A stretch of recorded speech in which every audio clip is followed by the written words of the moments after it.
Thanks for watching this RealHomeRecording.com video.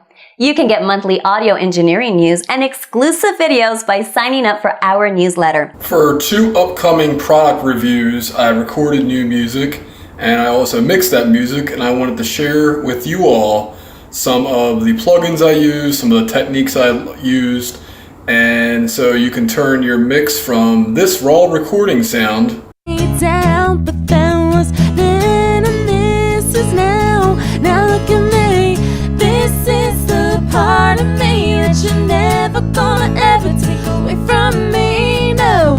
To this finished mix.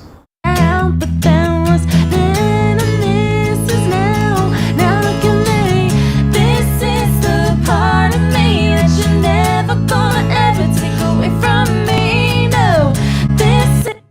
So if you want to watch that, join me in part 2, and then if you have any questions, then come back to this video and please give it a thumbs up and leave a comment and share this video along with send, I don't know, post it on message boards and whatnot. That's how, if you don't have any money to help, that's how the best way to support this channel. If you like what I do, if you like the education I'm giving you all, then sharing, liking, commenting, even if it's just to say hello, is how you help this channel.